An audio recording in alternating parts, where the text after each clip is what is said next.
கவினோட திருமணத்தப்ப எனக்கு நடந்த அந்த ஒரு விஷயத்தை என்னால மறக்கவே முடியாது. ஏன் இப்படி எல்லாம் நடந்துச்சுன்னு எனக்கு தெரியலன்னு லாஸ்ட்ல அவங்க ஒரு சில விஷயங்களை பேசியிருக்காங்க. கமல் அவருடைய சமீபத்திய பேச்சாளர் செல்வராகவன் அவரு இப்ப திடீர்னு ஒரு பதிலடியை கொடுத்திருக்காரு. ஒரு வீடியோவை பதிவிட்டு விஜய் அவருடைய மகனுக்கு விஜய் அவர்னால இப்படி ஒரு சிக்கலா 3 நாள்லயே கிளம்புங்கன்னு சொல்லிட்டாங்களா? நடந்தது என்னங்கறத வாங்க பார்க்கலாம். லாஸ்ட்ல அவங்களும் கவின் அவரும் பிக் பாஸ்ல பாத்தீங்கன்னா காதலிச்சாங்க. அது ஒரு சில பிரச்சனைகள் எல்லாம் நடந்துச்சு. அவங்கள பத்தி நிறைய விஷயங்களை எழுதுனாங்க. அந்த பிரச்சனை எல்லாம் முடிஞ்சு பிக் பாஸ் விட்டு வெளியில வந்ததுக்கு அப்புறம் அவங்க வேலைகளை பார்க்க ஆரம்பிச்சுட்டாங்க. அந்த வகையில கவின் அவருக்கு திருமணம் நடந்து முடிஞ்சிருச்சு. சொல்ல போனா கவின் அவருடைய திருமண சமயத்துல லாஸ்ட்ல அவங்களை தாக்கி நிறைய பேர் நிறைய விஷயங்களை நெகட்டிவா பேசினாங்களாம். இந்த மாதிரி விஷயங்கள் எல்லாம் நடந்தது கண்டிப்பா எல்லாருக்குமே வருத்தத்தை கொடுத்திருக்கு. சொல்ல போனா லாஸ்ட்ல அவங்க என்ன சொல்றாங்கன்னா, கவின் அவங்களுடைய மனைவி அவங்களுடைய குடும்பத்துக்கு எவ்வளவு வேதனையை கொடுத்திருக்கோம். மோனிகா அவங்க இருக்கும்போது இப்படி எல்லாம் பேசுறது ரொம்ப தப்பு. தேவையில்லாம நிறைய விஷயங்களை எல்லாரும் கேள்வி கேட்கறதாகட்டும் எழுதுறதாகட்டும் இப்படி எல்லாம் பண்ணிக்கிட்டு இருக்காங்க. எவ்வளவு பாதிக்கும் அது மத்தவங்களை அப்படிங்கறது அவங்களுக்கு தெரியவே மாட்டேங்குது அப்படிங்கிற மாதிரி ஒரு சில விஷயங்களை அந்த பேட்டியில சொல்லி ரொம்பவே ஃபீல் பண்ணியிருந்தாங்க.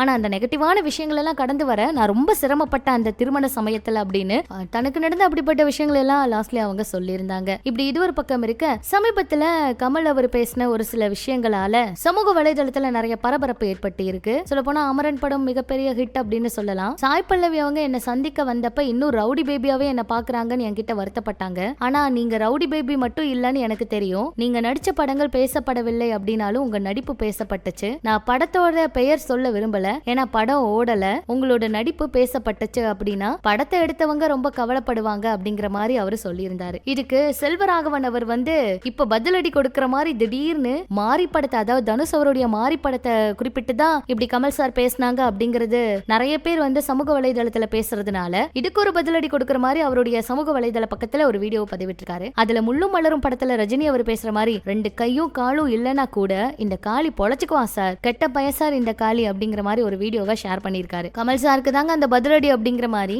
இப்ப நிறைய பேர் இந்த கருத்துக்களை பதிவிட்டு இருக்காங்க. இதுக்கு அவர் என்ன விளக்கம் கொடுக்க போறாரோ வெயிட் பண்ணி பார்க்கலாம். இப்படி இது ஒரு பக்கம் இருக்க, விஜய் அவருடைய மகன் சஞ்சய் அவருக்கு விஜய் அவரால்தான் இப்படி ஒரு பிரச்சனையா? 3 நாள்லயே லைக்கா என்ன முடிவெடுத்தாங்கன்னு தெரியுமா? இப்படிப்பட்ட செய்திகள் எல்லாம் பரவிக்கிட்டு இருந்துச்சு. என்ன நடந்துச்சு அப்படின்னு சொல்லி போய் பார்க்கும்போது சஞ்சய் அவரு படப்பிடிப்புக்கு வந்திருக்காரு. ஆனா படப்பிடிப்பு பாதியிலேயே நிறுத்த சொல்லி இடையூறுகள் எல்லாம் நிறைய வந்திருக்கான். இப்படியே 3 ஷெட்யூல் பாதியிலேயே நின்று போயிருக்கான். தற்காலிகமா இதனால ஷூட்டிங் வேலைகள் எல்லாம் ஸ்டாப் பண்ணி வச்சிருக்காங்களாம். அவரு டைரக்ட் பண்ற இந்த படத்துல விஜய் அவருடைய அரசியல் பிரவேசமும் ஒரு காரணம், அதனாலதான் இடையூறுகள் எல்லாம் வருது அப்படின்னு ஜேசன் சஞ்சய் அவரு கடும் அதிருப்தியில இருக்காராம். விஜய் அவருடைய மகன் படத்துக்கு முட்டுக்கட்டை போடுவதா வெளியான தகவலுக்கு பின்னணியில் இருக்கும் காரணத்தை விசாரிச்சிருக்காங்க. கடைசியில பார்க்கும்போது லைக்காவுக்கு கொஞ்ச நாளாவே நிறைய படங்கள் ஹிட் ஆகல. அதனால இப்ப ஜேசன் சஞ்சய் அவருடைய படமும் ஏதாவது சிக்கலா இருக்குமோ அப்படின்னு யோசிச்சுட்டு இந்த ஷூட்டிங் வேலைகள் எல்லாம் செய்யறதுக்கு அவங்க ரொம்ப தடுமாறுறாங்க அப்படிங்கிற மாதிரி ஒரு தகவல் வெளியாகி இருக்கு. சொல்ல போனா லைக்கா இது காரணமா ஜேசன் சஞ்சய் அவர் இருக்கிற படத்துல இருந்து விலகுற முடிவெடுத்திருக்காங்க அப்படிங்கிற ஒரு நியூஸ் வெளியாகி இருக்கு. அப்படி லைக்கா நிறுவனம் படத்துல இருந்து விலகுனா